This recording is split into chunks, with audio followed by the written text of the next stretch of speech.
Welcome to the Dr. Maya podcast, where we challenge the norms of healthcare, empower people to take control of their health, and redefine the future of medicine. Life was given to us 1 billion years ago. What have we done with it? Without knowing who I am, what I do, and why I am doing it. I've given them a little bit of a... Right. So what happens is treatment depends upon which drug I give, what type of drug it is, because it has to be either acidic or alkaline, because the absorption has to be okay, and when to give the drug. Should it be given before food, after food, with food, and what dose you should give. I'll give an example of anemia. They would have given her lots of iron tablets. Iron absorption depends upon the acidity of the stomach, because iron, to absorb, it should be in an ionized state, otherwise it cannot. It's like some fat lady wants to come through this room, she cannot. You have to be slim. So what that acid does is it takes away all the fat, makes them slim so that it should come in. And you should take twice a day to start with, and then 3 weeks later you have to check the blood, and then 6 weeks later you have to check the blood again. So when it comes in, this is like production of something, factory. One, you should have the raw material. Number two, the raw material should be used in the proper lathe or machine to make the product. Number three, it should be usable. So absorption problem ಆದರೆ ತಗೊಳ್ಳೋದೇ ಇದ್ದರೆ ಅದು iron ಹೆಂಗೆ ಮಾಡೋಕ್ಕಾಗುತ್ತೆ? It can't make hemoglobin. With all the treatments, the hair started falling here. That's true. That is associated with it. Alopecia. That happens. So the thing is, but it's not only iron. You need vitamin B as well onto it. People don't realize that. So they will not give because they haven't understood. 3 weeks ante yaake helide? Because the hemoglobin takes 6 weeks RBC life cycle. So RBC production agi 6 weeks nalli satogutte, odagogutte, tirgi it's utilized. But 3 weeks nalli I can make out whether the iron is working well or not, because reticulocytes anta helbiಟ್ಟು ಸಣ್ಣ hemoglobin ಇರಬಹುದು, ದೊಡ್ಡ hemoglobin ಇರುತ್ತೆ. It's got a nucleus. So reticulocyte count ಜಾಸ್ತಿ ಆಗಿದೆ ಅಂದರೆ that means to say his iron absorption is good, manufacturing is also good, but is it distracted? Because if it is too big, sometimes it gets broken down before it forms the proper hemoglobin. So then I will start looking at why it is sequestrating. So basically you have to have a clear picture of what you're doing. But majority of the doctors these days, they have only this protocol. Oh, hemoglobin is so much, 8.3 less, you have to put them on iron. Hemoglobin, this thing you should do blood transfusion. How many people are treated like that? Because blood transfusion is not a joke, because you get lots of diseases. HIV ಎಷ್ಟು ಜನಕ್ಕೆ ಬಂದಿದೆ ಇಂಗ್ಲೆಂಡ್ನಲ್ಲಿ, ಸುಮ್ಮನೆ ಕೊಟ್ಬಿಡೋದು. See, our responsibility is not just treat it immediately. You have to think about what's the consequences in the next 10 years. I always said, we have a huge responsibility. We are not treating patients to cure them. We are here to prevent complications. God only cures the people. People think, oh, you have to save life. I mean, if there is anybody on earth who can say, I have saved thousands of lives, it's me. Why? Because every day I was resuscitating patient. How many doctors here can come and tell me how many babies or children you have resuscitated every day? I can say average 10. So my role was to be precise, because if I do a single mistake, everything goes wrong. The child is going to be mentally retarded throughout the life. So I had a huge responsibility on my head. That's why I was defending my ethics, because that is the one which protects me. It's not to impress you or impress him or impress anybody. I have to impress my own heart. I have to tell my heart, yeah, I've done the good job. Otherwise, it's just like going and murdering somebody and living in a guilt. Somebody said, how do you cope? I said, how do I cope? There are two ways I cope. One, I say, I justify my reason. I said, I did everything possible, but something went wrong, it's not beyond my head. I'm all right. The other one is called denial. I totally deny it. Yeah, yesterday the child died, fine, finished, no problem. But it is not the solution. Now I am saying I have to rectify my error, because these two doesn't finish there. I know we created superbugs. We gave antibiotics unnecessarily because that was the standard treatment at that time. 90s nalle, any baby comes in, any child comes in for operation, post-operation, everything. We gave 2 antibiotics, penicillin and vancomycin. Standard. Whether they need it or not, we have to give it. Why? Because we were told that if we don't give it, they'll get infected and they'll die. Then you are held responsible. So the court will find me. Oh, why didn't you give the antibiotic? I didn't give because there was no infection. How do you know? You understand? So I have to do the blood test. So the whole situation was created by the system, which has destroyed people like me. I am alive today and I can tell you all this because I have seen everything in the last 40 years. It is changed from day to day. ನೀವು ಬರ್ತೀರಾ ಏನಿಲ್ಲ sir ತೊಂಡೆ ಗಾರ್ಲ್ ಮಾಡಿ salt ಒಂದು 3-4 ದಿವಸ ಆಗಿದ್ರೆ ಬನ್ನಿ ಅಂತೀನಿ. ನೀವು ಹೋಗ್ತೀರಾ because you trust me and 3 days later everything is gone, you fine. ಇವಾಗ ಹಂಗಲ್ಲ, ನೀವು ಹೋಗಿದ ತಕ್ಷಣ ಬ್ಲಡ್ ಟೆಸ್ಟ್ ಇದು ಮಾಡಿ, ನಿಮಗೆ ಬೇಕೋ ಬೇಡೋ ನಿಮಗೆ ತಲೆ ಎಲ್ಲ ಕೆಡಿಸ್ಬಿಟ್ಟು 3-4 ದಿವಸ ಆ್ಯಂಟಿಬಯೋಟಿಕ್ ಕೊಡೋದು. ಅವಾಗೇನು ಗೊತ್ತಾ, ನೀವು ಊಟ ಕೂಡ ಮಾಡಲ್ಲ, ಬೆಳಿಗ್ಗೆ 9 ಗಂಟೆ ಟೈಮ್ ಹಾಕ್ಕೊಂಡು 9 ಗಂಟೆಗೆ ತಿನ್ನೋದು. Why? Because they put the fear into you going to die ಅಂತ. ಇವಾಗ ರೇಡಿಯೋ ಅಡ್ವರ್ಟೈಸ್ಮೆಂಟ್ ಇಂಗ್ಲೆಂಡ್ ಬರ್ತದೆ, ನ್ಯೂಮೋನಿಯಾ ಬರುತ್ತಂತೆ, ಅದಕ್ಕೆ ನ್ಯೂಮೋನಿಯಾಗೆ ತುಂಬ ಸತ್ತೋಗ್ತಾ ಇದ್ದಾರಂತೆ, ಅದಕ್ಕೆ ಚಾರಿಟಿ ಕೊಡಿ ಅಂತ. Any medical illness comes in, there is one big charity created. Who is making the money? The people who run the business. People are not getting that money. Epidemic also India aitalla. Epidemic is a big disaster. That is why I am here. I can't make the white fellows change their mind, honestly, because they are firmly thinking we are the smartest on earth. Okay? They will never. How can an Indian tell me this? And I am not a big professor. Okay? I am just a little doctor who did work. Why did I do the work? Because I want to get the Nobel Prize. I want to find a cure for antibiotic resistance. So my wife threw me out, my friends threw me out. I said, I don't care. After I die, people will remember who I am. If I succeed, I'll get the Nobel Prize. If I don't succeed, fine, I have at least tried. Because that is what is necessary. We need to do something right now. We can't postpone it and expect everything to be. So I have explained to you how things were, how things we did. I think I should have recorded your speech. Conversation. How I'm recording it here. Okay. Yeah. So how is it going to be in the next generation? Albert Einstein said, intuition is a gift from God. Intuitive mind. Yeah, I have an intuitive mind. Even people in UK who wanted to do something, the great professors who was trying to get the Nobel Prize used to come and ask me, Sri, what do you think about this? Why are the babies becoming premature anemia? I am such a bold fellow, I would come out with my own theory. Because when the babies were born, in the first 8 weeks, they become very anemic. And there are lots of theories, everybody said. But I used to come out with a theory. One day I asked this professor, so why are you asking me? He said, Shri, you have an hypothetical brain. I didn't know what it was, but it's true. Everybody is saying there is one door over there, right? But I say, no, there is another door here. I can see it. Just one second. Yes, sir. Just because you can't see it doesn't mean to the It's copy, right? doesn't Yes, sir. exist. Yes, sir. So So if you look at a hypothetical brain, it's like me saying based on intuition that there is a door here.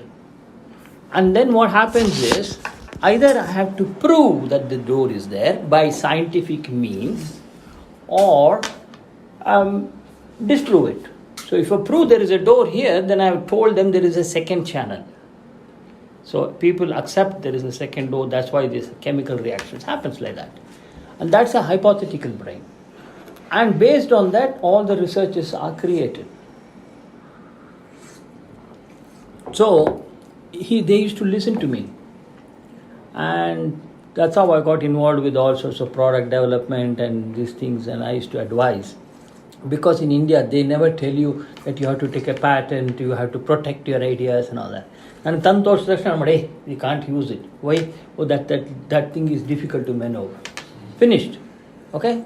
And they go back and look into the why is it happening. They find out with other people, and other doctors also say experience. Then they change it. They come out with a new product, and it takes over the world. When I came with a new idea to India, only thing they asked me all the time was, "Are they using it in England?" I said no. Are they using it in America? No. Oh, then we can't do it. Why? Because we can't sell it to them. I said, you bloody idiots. If you manufacture a product which they need, they will be standing in a queue here to buy our products. You have to think. We have to be creative. We have to do it. So many beautiful products that there are a couple of products right now I'm working with some other people, which still there is an opening, okay? Because nobody has ever invented that kind of a thing. I had world patents on it, but I am working on that on a sideline. Somebody, your team is there, we can expand this into manufacturing products because I have contacts who will do that. So that is the way, the future, he said, the world is ruled by a rational mind as our leaders. Rational minds are people who say, oh, we can do this because it's been scientifically proved. This is happening. You have to do the COVID test because that's what the WHO says. They haven't tried to find out what are the problems in advising people to get the test. It's very easy to say, yeah, go do the test. Find whether you're positive or negative. But what are you doing? You're making the patient go out of the house with his COVID infection, because he will not just go and do COVID test when he's not symptomatic. Only he has a symptom. He has fever, a sore throat. He thinks, oh, I might have COVID. Then he runs to the place. He's sitting in the bus giving it to everybody. He's in the train. He's in the hospital with the crowd. So COVID is spreading everywhere just to get the test. And the people who are honest, who have gone in with nothing, they just gone in there and don't have COVID, they've gone in, they all get COVID infections. His family gets COVID infections. So this is what I figured out in 1989. I said, the only way you can, that is based on experiments. Like when in a unit like this, about 4 times the size, we had 6 ventilators, room, patients. So if one person gets a superbug infection, within 2-3 days, everybody gets the infection. Everybody gets the infection. Why? Because the nurse who comes in the morning, she washes hand, but she doesn't know how to wash the hand because nobody has taught them how to wash the hand. And then does all this. Then she goes from this patient to that patient to another patient. Every time she's washing. First time she'll wash for 1 minute. Second time, she'll push, spray and go. As I told you, the spray doesn't kill anything. The bacteria are there. It kills only good germs. Bad germs are colonized. She goes and touches that. Everybody. Then what I did, because I was managing the patients, I could put my foot down and take decisions on this. I said, no, if the patient gets infected, he must be in a different room, outside in a different place. First I tried that, in a different room. But the doctors and nurses were going there and coming here. Then I realized it's a bit of a disaster, because these patients, even though they're isolated, the doctors and nurses are giving it to them. Then I said, no, a doctor who treats that patient, and the nurse who treats the patient goes home. Because every time you touch a patient, you go near a patient, you do anything to a patient, you're not taking a shower, you're not changing your clothes. In COVID time, they said 2.5 meters. Yeah? But what about a doctor and a patient? Sir, what the gloves doesn't have? Gloves is another problem. They keep the gloves there, right? It is not a sterile gloves. It is kept there in a box. I take it and put it in. So gloves has got plastic. What do you think will attack into that? Dusting hakadrene hoga adu antkodutte. Bacteria are stuck on it, because outside the gloves bacteria colonizes. So I am putting the gloves, but outside full of germs on it. It is not protecting the patient. It's only protecting me, minimal, because bacteria might be inside also. Got it? So I have sat in the unit and observed everything. So I can see the bacteria in a different way. I was chairing a conference in in Rome. One of the professors asked me, you're telling all these things, how is that you're so sure about it? I didn't know how to explain it to him. I said, are you religious? He said, yes. He said, okay, so you believe in God? I said, yes. Why do you believe in God? Have you seen it? No, I believe in God. I'm very religious. I said like that, I believe bacteria are my ancestors, but I have seen them because they created us. Bacteria are necessary for us to survive. They go in, they come out, they're like army. And the bacteria which you have on your body comes from your mother. Do you know the difference between bacteria, virus and fungus? No, you have to understand this. Bacteria, huh? Yeah, parala. And I'm used to this kind of a thing.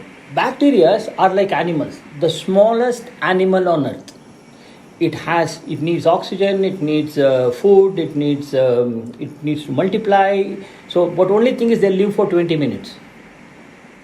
Okay? They are everywhere.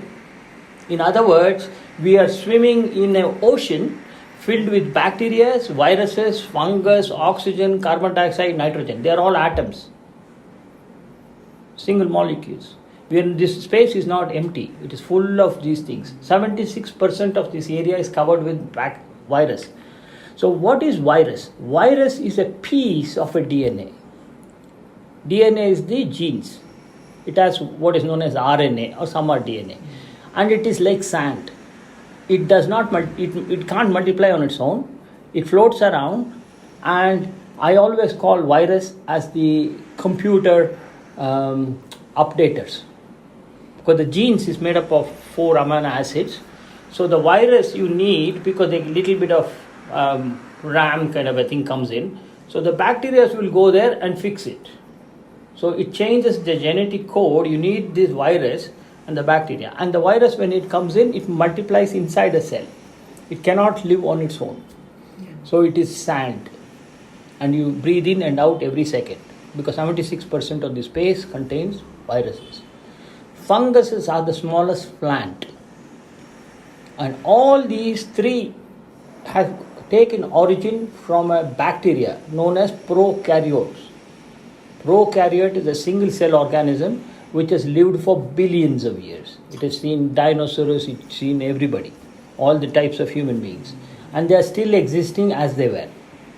It's a single cell organism, and that is the bacteria. Okay? So now we know the difference. Bacteria and viruses and fungus, they are different. Funguses don't grow if the temperature goes too high. That's why penicillin, when it was invented, nobody could culture the penicillin. Because the fungus, they were keeping it in normal temperature for bacteria, and that was too high. So when it cools down, they multiply like mad. That's why in the toilet and all you can see, humid areas, women having it in thrush, axilla, where it is oxygen is less because it needs carbon dioxide to make photosynthesis, the food. They can't live very much with oxygen. Plants need carbon dioxide. So viruses are non-living. So you cannot heat them, you cannot kill them. When I graduated, we did not have high-fluent disposable plastic devices. At that time, we still didn't know very much about virus either. So we were doing syringes, heating in the, boiling in the water, autoclaving it. Then suddenly we came to know that there is a virus. So then we started all this new theory about vaccination, new theory about disposable gloves, disposable syringes and things like that. But I have worked before that. So I didn't wear any gloves. I was treating patients with leprosy. I was treating patients with TB, all sorts of infections. Yeah. But can I interrupt? Yeah. But all the non-prakara, this is my guess only. The older people had more immune to all this compared to the new generation. That's the reason. The thing is, like us, we have multiplied from 2 billion. When I went to England, there were only 2 billion people in the world.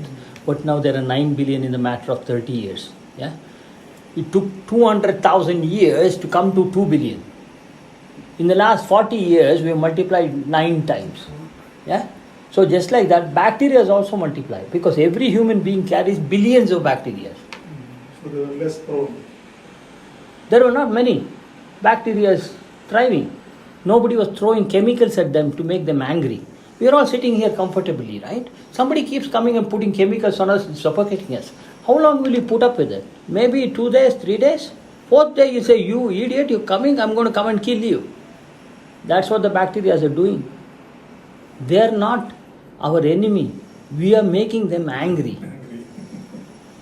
Okay? And they're strong, they're powerful. I keep writing articles, please don't throw chemicals at them. We are all sitting here happily. But somebody comes in and throws up different types of gun inside. Maybe I'll sit for about half an hour not touching it. Then I'll be curious, I'll try to pick it up. I say, what the hell is this? What do you do with this? And then I'll get to know what the gun does. So if somebody comes and puts chemical in that, we'll shoot them. So like that, bacteria pick up chemicals which we throw at them. As soon as the chemical goes in, it's a structure. They will break it into atoms. So when the product kotre, reverse engineering. So we just break it and we construct a new thing altogether. So that's what they do, and they do it every 20 minutes. So practically in a matter of one day, they become resistant to that chemical which you already throw. So we cannot kill them. So why I started thinking about this is because I had an intuition. A word called 7I started appearing in front of my eyes, and I thought, bloody hell, I'm going to get retinal detachment. It's called floaters. I read everything. I couldn't find any answers to it. It's not a floater, it's something different.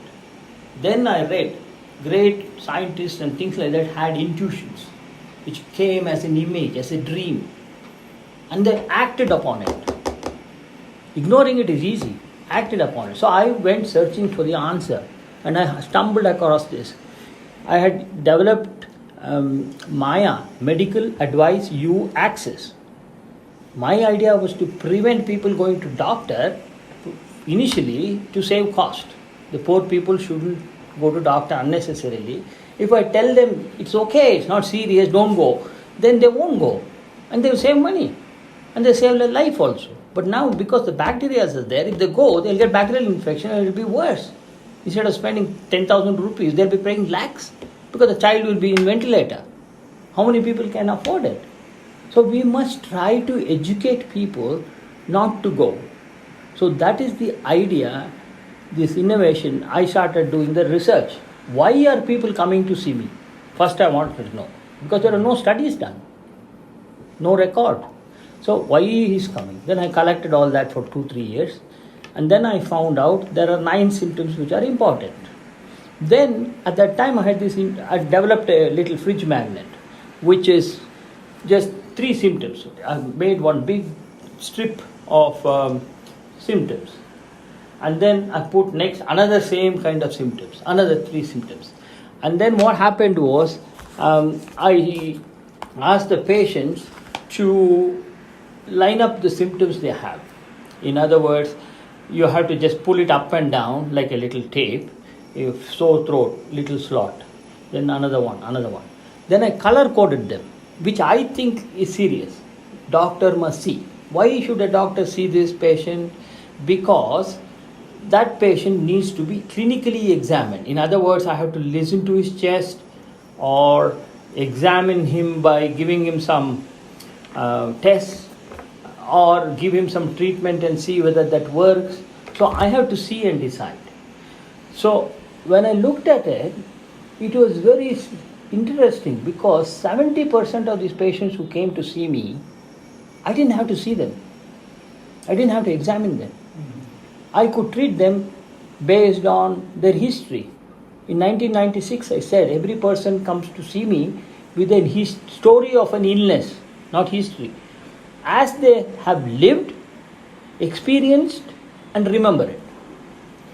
My duty is to listen and offer a solution, not a prescription.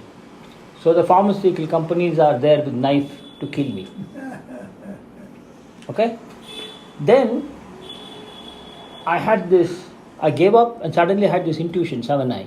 What universe said is, innovation. Maya is my innovation. I tried to get it into NHS. They didn't like it. They harassed me for that and they tried to discredit it. They made a little trouble for me. But I don't care. When I have a crusade, I am going. I expect people to harm me. I expect people to obstruct me. I expect people to destroy my passion. Yeah? Because that is what humans are. They don't want to change. They want things to exist as it was. because they're not ready to change. They think everything is going to continue like this for the next 100 years. So, innovation, integration, to initially identify infected individuals and isolate them. So the universe is saying you don't have a right to kill the germs either. You are born here to enjoy your life. You are a human being, run around, do what you want. Nothing is right, nothing is wrong. You want to have sex with 3 women, you have it. If you want to go and kill somebody because he is harming you, you do it. I am not here to judge you. Your soul says what? Do it. But the only rule you have to remember is you can do what you want, but you must not harm another living soul. What does that mean? I cannot go and kill an animal just because I have a double barrel gun in my hand. And I get pleasure out of it. No. You don't have a right to kill animals. You don't have a right to chop off the plants.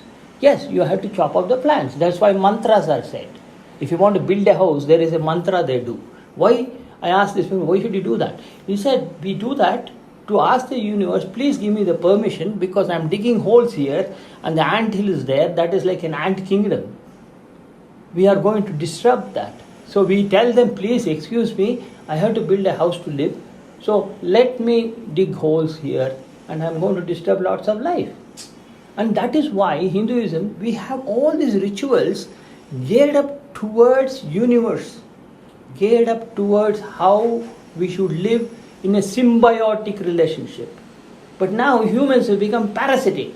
We are sucking not only one another, we are sucking animals, we are sucking plants, we are sucking everything. I want it. Nobody, in India, the first shocking thing I had was to go to a shop and stand there. People come in, oh, dosa. Correct. I'm saying, what the hell is this? I'm standing and waiting. They don't consider traffic jam. Nobody will. Yesterday I was taking the pictures of the footpath. The whole junk is there in front, rickshaw repairing. I have to walk. I'm okay. God has given me good legs and I can't even walk straight.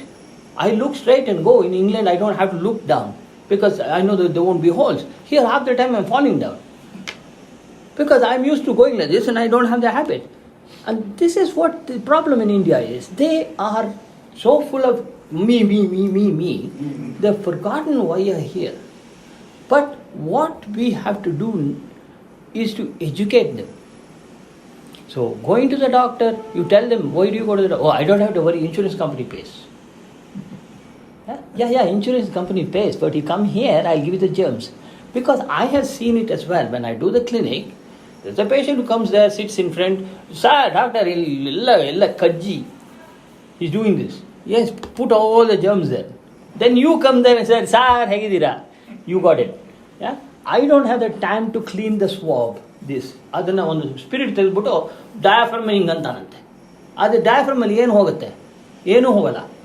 Everything is there. ಅದು ಹಿಂದ್ಗಡೆನಲ್ಲಿ gaps ಇದೆ. ಅದು ಎಷ್ಟು ಮಾಡಿದ್ರು I cannot clean it. Okay? So the stethoscope, I swabbed it in UK, we can do that. Swab. 8 out of 10 stethoscopes are carrying superbugs. So when you go to see a doctor, he puts it there, his book on seal, like mudra harana anta hakadange hakadru. When once it gets in, it will not leave your body. And why it is important? When you are born, as soon as you come out of the uterus, that is the time the bacteria get into your body. The bacteria are not there inside a fetus. Why? Because there is a urinary bladder, membrane is there. Bacteria can't go in. The uterus protects the fetus. Only thing which transfers through the umbilical cord are immunoglobulins. Not all the immunoglobulins. Chicken pox hoಗುತ್ತೆ, ಆಮೇಲೆ measles ಹೋಗುತ್ತೆ, ಇಂಥದ್ದು. Some, not all, because there are big immunoglobulins. So what happens is when the fetus baby comes out, head comes out, the bacteria in the vagina in the mother colonizes. And then when the head comes out, it gets into the nose everywhere and they are colonized with the bacteria of the mother. That is forms the gut flora. ತಗೊಳುತ್ತೆ, ಹೊಟ್ಟೆ ಒಳಗೆ ಹೋಗುತ್ತೆ, ಹೊಟ್ಟೆನಲ್ಲೇ ಇರುತ್ತದು, ಸಾಯ ತನಕ ಇರುತ್ತೆ. They are your bodyguards. They protect your body from other pathogens. Okay, doctor, here one question. Yeah. Now, most of the birth is taking place Hmm. through the operation. What is that operation called? Cesarean. Hmm. So, Yeah. that child will get this protection? Right. I'll tell you. Now, the practice in most of the Western countries, if a baby is born by section, they take the vaginal secretion and smear it on the baby. Okay? Nobody believed this when I was talking about it 20 years ago because they couldn't understand that hypothesis. So, what happens is the fetus, you are colonized. How do I know it is the mother's colony? When you look, look at the examples. If you have a friend of yours who's a successful businessman, he is rich, he is educated, he is successful. Because he is successful, he often has a very pretty looking wife. But she's only pretty, she's good at makeup and things like that, she enjoys her life, partying and all that. You look at the children will be riffraffs, they'll be drug addicts, all sorts of mischief. We always look at this father and said, too educated fellow, makal nodrela dari agbididare. But nobody realizes that actually the problem is not the boy, because the problem is the germs which have gone into the baby. When he comes out, mother's germs have come in. She's completely a thick lady. She's good looking, pretty, everything, but she doesn't, intellectually she's not good. So the germs in her are not good. So they go in. The father is intellectually, his germs doesn't. Little bit of transfer occurs, but not that much. Illa sir, this is they are trying to figure it out right now. Okay, how did they start figuring it out? When I said the mother's genes comes in, mother's bacteria, then what happened is they started trying to analyze what kind of bacteria are there in our body. So they took lesbians. Because lesbians, I believe, changes partner more often than the men, gay fellows. Yes. So it was a very good example, a sample to test. So if a girl is with one girl, they swapped the vagina and colonized the bacteria. When they swapped another partner, they colonized the same thing. And they found that when these two people are together, they are almost similar bacteria. When they swap, one is different from the other one. There is a difference. That's why I experimented this with children. What happens is children used to come to clinic saying that the child has got behavioral problem. He's becoming violent, he's not studying, he's beating up other boys, he's hyperactive. So they expect medicine to cure them. Okay? So there is one drug called Ritalin which we used to give, but nothing but dextroamphetamine. It's a mood suppressor. That used to calm them, but they were not cured. It's a symptomatic treatment. Then I suggested the parents, couple of parents who are nice, I said, look, let's experiment one thing. Your son is in the school, but in the school there are kids who are very intelligent. Okay? They're very intelligent, they go study, they do violin, really, you want your son to be like that. So what you do is, invite those parents to your house for dinner. Make friends with them. And when you make friends with them, the boys also come to your house. Your son will mix with this boy, whether he likes it or not. So repeatedly, if you are entertaining them, repeatedly he gets bacteria from that boy into this boy. See whether the behavior changes. And it did. There's another friend of mine who was having a lot of problem with the family because he was drinking alcohol every evening. His wife was against it. These Indian women are always drink means finished. So he was really suffering. He's 74 years old and he suffered for about 20 years. He said, I can't even sleep properly these days because the nagging is too much. I said, be like me, swap the wife. But he is not. He's not that strong to say. I said, look, you have to tell your wife, you can't live with me, I can't cope with you. So let's start life in a different way. Because I don't want to live and suffer every day. So then I told him, this is not the way you do it. What you should do is, you're not sleeping well, okay? All these problems. So what whiskey do you drink? He told me, any whiskey is okay. Every day I need it. I said, okay, try to go on to wine. He said, I can't do it. I'm so used to this. And he enjoys it. I said, okay, stick to one brand. He said, why? I said, I want to see what happens. 3 weeks later, he called me. I've never slept so well in my life until now. So you are my guru. Every evening he calls me. I'm not joking. For the past 3 years, he thinks I'm his guru. So I said, that's interesting, isn't it? Then he asked me to explain it. I said, yes. Your bacteria are used to certain kinds of yeast because alcohol is made up of yeast. They are friends. They are happy. They talk to one another. They're okay. But new kind of whiskey is done with a different yeast. So that yeast and this bacteria are not friendly. They're fighting with one another. So they're producing more gas. And the gas bloats up. Your mind is completely cuckooed. You can't sleep. You're getting all this tension.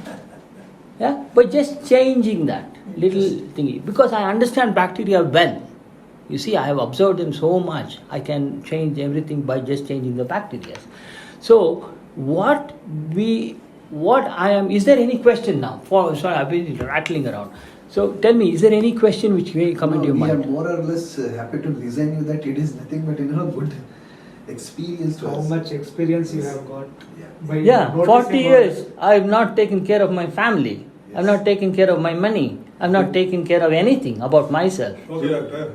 Dedicated to We this. have a lot of questions. Yeah. And regarding your thing, what I felt after listening to you, ignorance is bliss. Absolutely. That's why I am mad. Because I have so much knowledge. What do you think? 68 years old, I'm just going around the country telling people this is not the way to do it. Yeah. Who has the guts and the patience to do it? You tell me. Because we were so happy sitting here, talking to people, going around, because we didn't have this knowledge of what you expressed now. Yes. This is now the we truth. are start scared. We are scared. So that is why. No, scared is not what I expect you to have. Do you know why? Hinduism says, if you want to live happily and die happily, the one and the only thing you have to conquer is fear. Correct. The child comes out of the uterus, you should see the fear in the face. You have to be the one who picked the baby and the baby opens the eyes. And I had the fortune, I was fortunate enough to see this fear in the baby. If the baby doesn't cry, I used to give one smack on the bottom and they breathe. Everything is okay in 1980s. 1990s, no, you can't beat it. It's NAI, non-accidental injury. So what will happen? I can't beat them. So if they don't breathe, I have to give push oxygen. Yeah? If you give too much oxygen, the baby won't breathe. Why? Because It is not. it's not stimulated. If you get carbon dioxide, only then you start gasping. You close your nose, then you start breathing faster. Because you're deprived of oxygen. ಎಲ್ಲ ಕೊಟ್ಟಿದೆ ಹಸಿವೆ ಇಲ್ಲ ಅದಕ್ಕೆ oxygen ಸುಮ್ಮನೆ ಮಲಗೆ ಇರುತ್ತೆ. Then I have to put a ventilator. Ventilator ಹಾಕಿದ ತಕ್ಷಣ infections ಹೋಯ್ತು ಎಲ್ಲ ಆಯಿತು ಎಲ್ಲ ದಾರಿ. ಒಂದು ಚಪ್ಪಾಳೆ ಕೊಟ್ಟಿದ್ರೆ ಅದು ಬದುಕಿರೋದು. And we are overcrowded, we have too many. Yeah, they are giving too many people vaccine, using ventilation. ಇವಾಗ ಕೋವಿಡ್ಗೆ ಹೋದರೆ ಕ್ಯಾಸ್ ಮಾಡಿದ್ರೆ ಆಕ್ಸಿಜನ್ ಟೆಸ್ಟ್ ಮಾಡೋದು. ಅದು ಆಕ್ಸಿಜನ್ ಟೆಸ್ಟು ಇಲ್ಲ, ನನ್ನ ಕೈಯಲ್ಲಿ ಒಂದು ಟಿಕ್ ಅಂತ ಹಾಕೋದು. Yeah, they haven't understood that tick is a bloody nightmare. When your oxygen is gone down, your circulation will also be altered. Yeah? And the hemoglobin is trying to take more oxygen. Instead of taking 2 molecules of oxygen, it takes 4 molecules of oxygen, circulating like nobody's business. So, but the carbon dioxide doesn't come out because they're not breathing. So carbon dioxide builds up. But the oxygen saturation is okay because they're carrying too much oxygen. Oxygen saturation is okay, no problem. ಅವನು ಸಾಯ್ತಾ ಇದ್ದಾನಲ್ಲಿ oxygen metre ನೋಡ್ತಾ ಇದ್ದಾರೆ, ಜನ patient ನೋಡ್ತಾ ಇಲ್ಲ. Correct. ಆಯ್ತಾ? Sudden ಆಗಿ ಅವನು ಅಲ್ಲ ಟ್ಯೂಬ್ ಹಾಕಿದ್ರು ಹಾಕ್ತಾರೆ ವೆಂಟಿಲೇಟರಲ್ಲಿ. ವೆಂಟಿಲೇಟರ್ ಹಾಕ್ಬಿಟ್ರೆ usually you cannot take them out for earlier than 3 to 4 days. Steroid ಕೊಟ್ಬಿಡೋದು. Steroids good. ಸ್ಟೆರಾಯ್ಡ್ ಕೊಟ್ಟರೆ ಏನಾಗುತ್ತೆ, ಅಲ್ಲಿ ಬಾಗಿಲು ಹಾಕಿದೆ, ಬಾಗಿಲು ಹೊರಗಡೆ ಒಬ್ಬ ಗಾರ್ಡ್ ನಿಂತಿದ್ದಾನೆ, ಯಾರು ಬರದೇ ಇರೋಂಗೆ. Okay, that is the most important thing. Your body has got that kind of a defence which you call as immunity. Immunity is a subject which not any doctor or professor knows exactly what it is. They all talk immunity, boosting immunity. They don't know what immunity is. I have tried to figure it out, but how it works we don't know. So a ಗಾರ್ಡಿಗೆ steroids ಕೊಟ್ಟ ತಕ್ಷಣ it is non anti, that's an inflammatory reaction. ಬಂದ ತಕ್ಷಣ ಅದು Sunday ಮಾಡೋಕ್ಕೆ ಶುರು ಮಾಡುತ್ತೆ, ಬರ್ತೀಯ ಓದಿತೀನಿ ಅಂತ. So then the inflammation comes up because of war is going on between the germs and the body defence mechanism. So guard fear ಬಂದ ತಕ್ಷಣ ಏನಾಗುತ್ತೆ, ಈ ಗಾರ್ಡ್ ಇರ್ತಾನಲ್ಲ ಅವನು ಹಿ ಸಪ್ರೆಸ್ಡ್, ಕೈ it is anti-inflammatory. Okay, inflammation is a reaction to an insult. Disease alla. Inflammation is a reaction to insult. I will slap your cheek and you get inflamed. There is no bugs. Everybody says infection. You ask 100 doctors, 99 will say inflammation. Oh, infection. Infection is different from inflammation. Okay, inflammation, one of the causes is infection. Kapala kodade bantu. Magu alutte kirchutte. ಅದು ಕಿರ್ಚಬೇಕಾದ್ರೆ is inflamed. Body metabolic rate has gone up, heart rate has gone up, breathing is fast, the whole body is inflamed. You are walking in the street, or the girl walks on the street, she looks at a boy, says, oh, he's hot. Yeah, he's hot. Why? She is inflamed. She gets inflamed. Low. Yeah? Everything in our body is an inflammation. So, inflammation suppression ಮಾಡಿದ್ರೆ you are in trouble.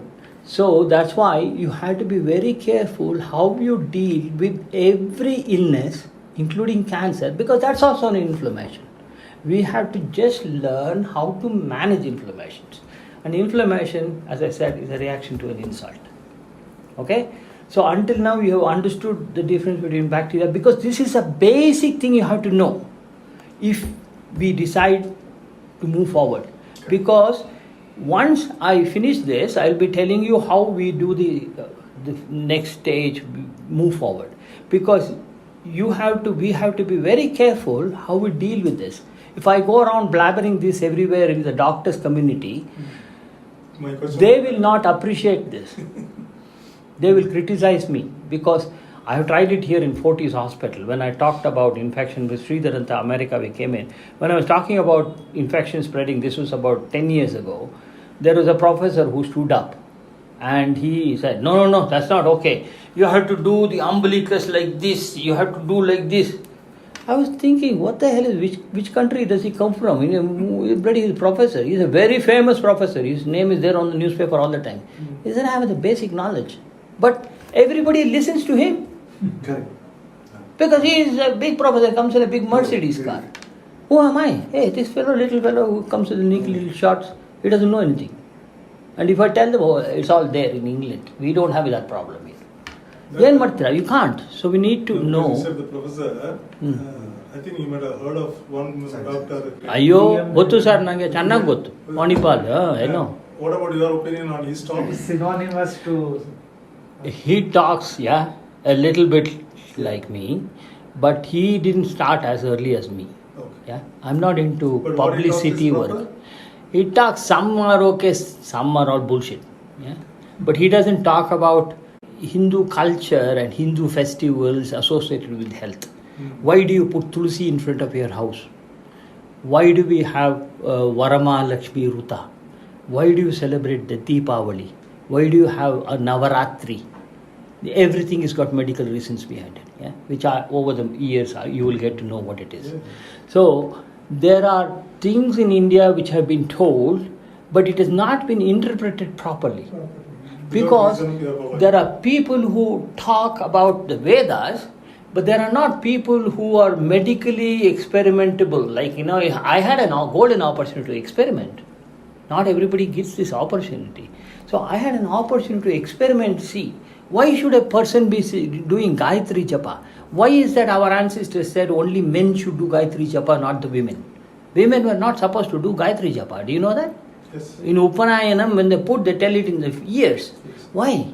There is a reason behind everything in. People come and tell me, oh, Bhagavad Gita says so. You look at it in a nice, different way, it means completely different.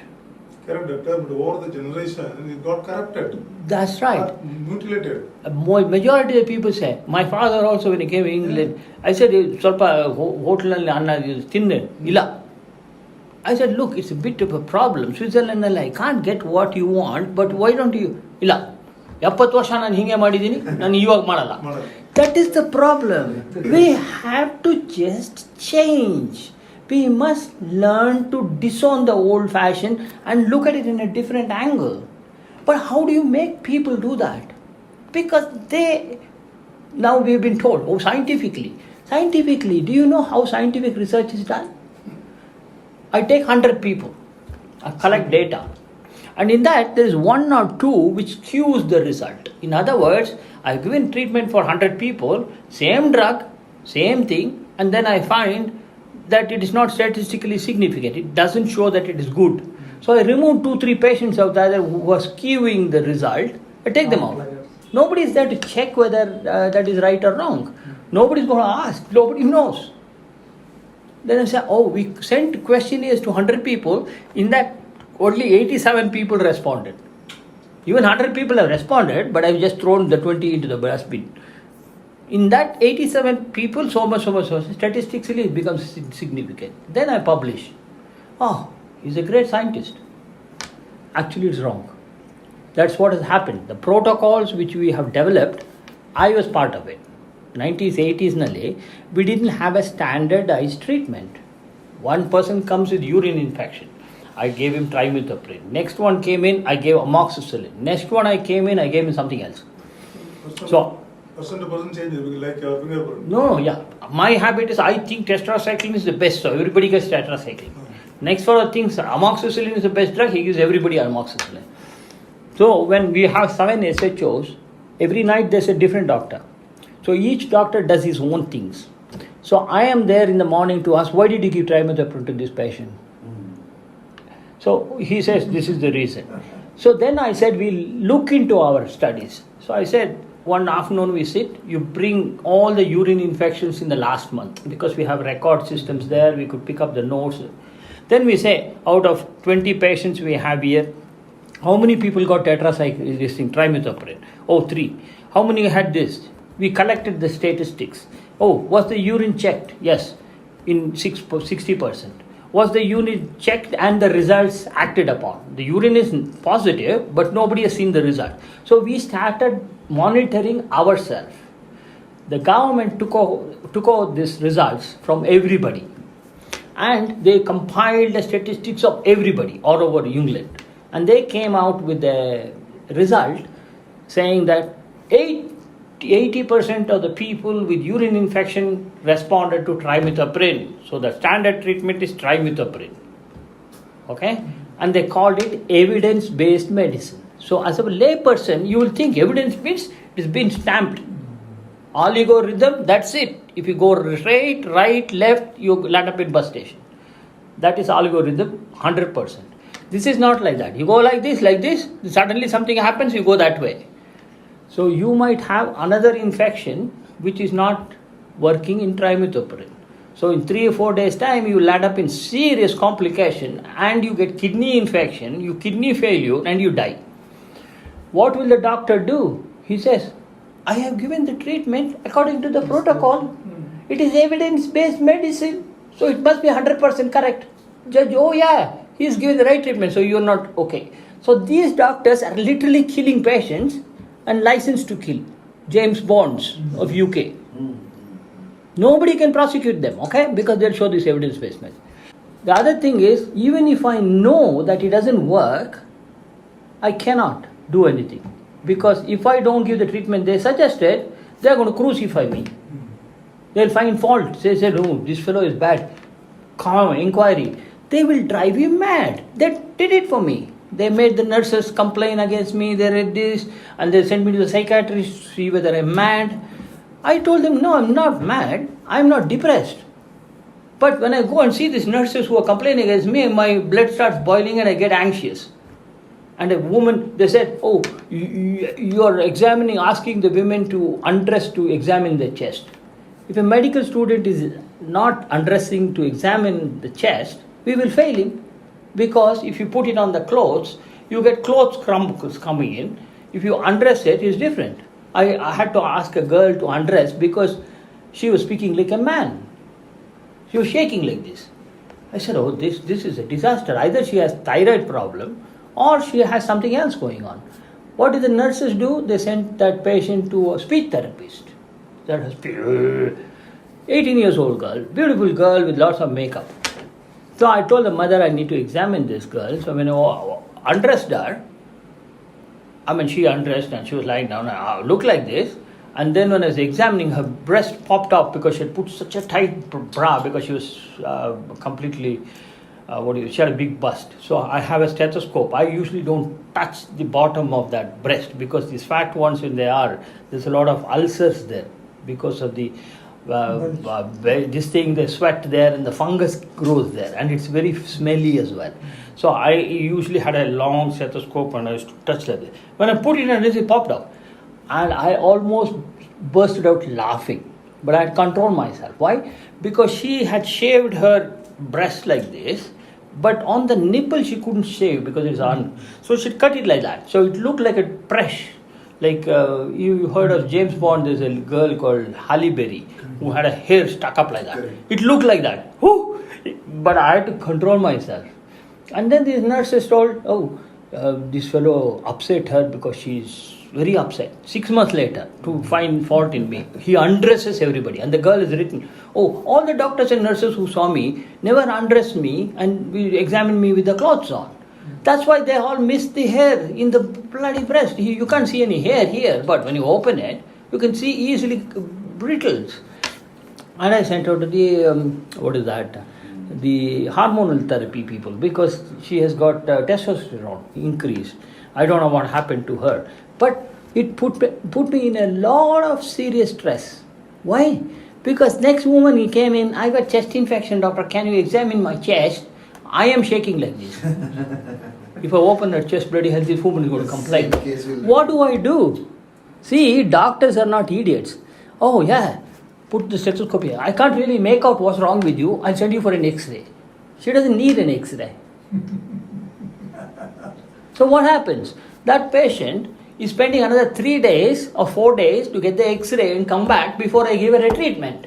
I'm not going to treat her because I can't write it in the notes. I examine the chest, there is scraps here or anything. Okay? So 3 days she might be dead also in 3 days because the pneumonia hits hard, she'll be dead. But I am safe. That's what the doctors are doing right now. They are just following the protocols. And whose life is at risk? Not theirs, yours. Today you may not, but tomorrow you will be. You must stop that kind of a approach. And honestly, when I went to England, I used to stand like that and talk to the patient. The patients are sick, dying. And the nurses said, Sri, you are not empathetic. I said, what do you mean by empathetic? Here, we don't go and cuddle the patient. John, how are you? You are all right. We don't do that. We don't touch these women. I am a Brahmin. And I've been told, keep your head down when you talk to a woman. Don't even look at their eyes. That is how I was trained as a child.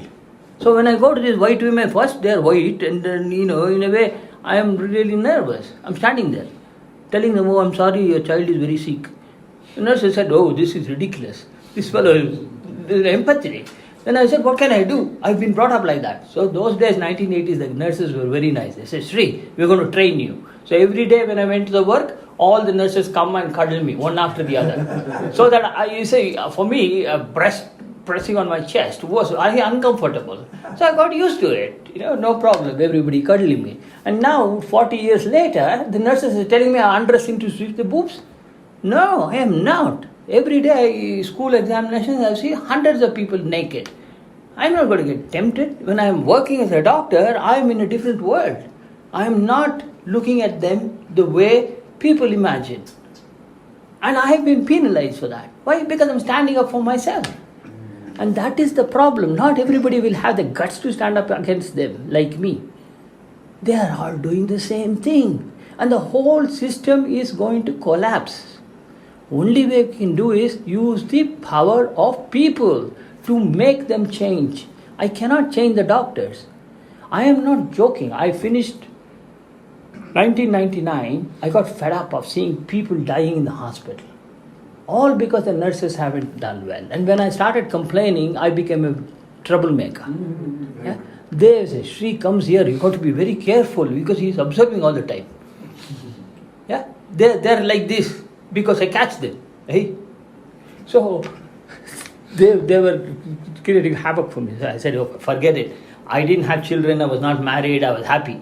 I said, forget it. I'll become a little GP, work for 2-3 years, collect some money and go back to India and enjoy myself. I'm not going to work. I mean, I was earning a lot of money, okay, not lot pittance. If I saved all that, I would have probably had a palace over here. But I was not chasing money. So then, at that time, what happened is when I became a GP, you don't get a regular job straight away. You have to work temporarily in different clinics. Until then, I was only exposed to intensive care, where I used to go and see what the doctor has written, catch him what mistake he has done, and rectify it. Because if he has given amoxicillin to a patient with something which is not right, then I would tell him, look, that's not the right antibiotic, take it off, put this one now. So they were learning from me why I gave them the reason, like I'm telling you. I gave them the reason why amoxicillin should be given, not penicillin, why this should be given, everything I gave them the reason. So they learned from that. So what happened when I became a general practitioner, I had to go to see a patient, their patients. He is away, so I'm seeing all the patients in the morning 10, evening 10. These patients, most of them, when a doctor like me goes there as a locum, they are sick and tired of their own doctor. Because the doctor hasn't listened, he hasn't done the treatment they expected, or he has given the wrong treatment, they're not getting better. So they usually, as soon as a locum comes in, they rush in, because it's a different doctor. Because second opinion is very difficult in England. You can't go to different doctors. Locum is the only opportunity. They get a different doctor. So they came. What is your problem? Because before they came in, I used to read the notes written by the regular doctor. And I am a fellow who picks up only mistakes. I've done it for 30 years. So the minute I read the notes, I know this fellow has done a mistake, that previous doctor. I can't tell the patient that. Because ethically, we are not allowed to instigate a litigation. I should speak to the doctor and tell him, hey, you have given this, that's what the patient is sick. How are you going to rectify it? I didn't tell the patient, but you have done a mistake now. What are you going to do? Then he has to explain, otherwise I report to the General Medical Council, this doctor is doing dodgy business here. So when I looked at it, and I found lots of mistakes. There were doctors who had written, chest clear for the past 20 years. When he came in, I asked him, okay, you saw previous doctor, what did he do? Oh, nothing, doctor. Before I came into the room, he was already writing the prescription. Did he examine your chest? No, doctor. I don't remember him examining the chest. I said, okay, let me listen to your chest. Go and shake in the chest. I put the stethoscope. His heart is not on the left side, it's on the right side. That's called situs inversus. This is one of them. Yeah? There are so many mistakes like this I started seeing. So in other words, family doctors are making serious mistakes. They are the ones who you encounter first. Yes. So if he is in this junction and he gives you a wrong direction, that way is Jayanagar, that day is Basungudi is that way, you will end up in Banergada Road and be totally lost. That is the main person I'm talking about. Because they are family practitioners. For sometimes you will say, oh, he is very good, he was treating my father, my grandfather, everybody, my family, everybody. You trust him. But he is a bloody useless fellow. You don't see it. I see it. Okay? In England, I had the opportunity to go through the notes. How many doctors in Karnataka are assessed by doctors like me? If you start a clinic over here, is there any way another doctor can go and see what he is doing? No. For last 10 years, he is giving the same medicine, same treatment, same things, and that's it. Evening he goes, enjoys his beer or whatever it is, having a party. Made a lot of money, he takes a car and goes on a holiday. He is not going to change. No matter who comes in, he is not going to change. Because his life is comfortable. So who is going to be in trouble? You. All of us, including me. So we have to think, how are we going to change the mindset of these Indian doctors? English doctors I tried, but there is a huge lobby. Yeah, they will not allow me to change them. I went to the health minister. I've written to all the prime ministers since Tony Blair. I have replies. Every person I wrote, I sent them copies of that book. Every president in the world and prime ministers got the first copy. 100 books came to me. 100 books I sent it by post from here to every prime minister, president, warning them about pandemics. In 2017, I've written an article explaining what's going to happen in the next 20 years. It's not nice. It's very scary. But they didn't care because they think the ego doesn't allow them. They think we can find the antibiotics. We have landed up in the moon. We have gone to Mars. Bloody idiots went to Mars and brought the germs from there. Went to moon, brought the germs. Send the germs from here, reorganized them, brought it back. Very true. No doubt on it. Correct. Okay? When they presented this in 1990s, I was shocked because the NASA did an experiment. They sent a bacteria called Salmonella typhimurium from Stanford University in America. They kept one here, breed in the space lab. 3 weeks later, they brought that specimen and compared with this. Salmonella typhimurium is a small bacteria like typhoid bacteria, but it is so stupid it doesn't infect anybody. It is usually present in baby food. The ones which came back, within 5 seconds, killed all the mouse. The call to action: take back control. The healthcare system is failing, but you don't have to be a victim. With Dr. Maya GPT, you can take control of your health, reduce dependency on overburdened doctors, and make informed decisions without fear or anxiety. Try it today, see how it works, and take charge of your health before your next rushed appointment. Thank you for listening to the Dr. Maya podcast.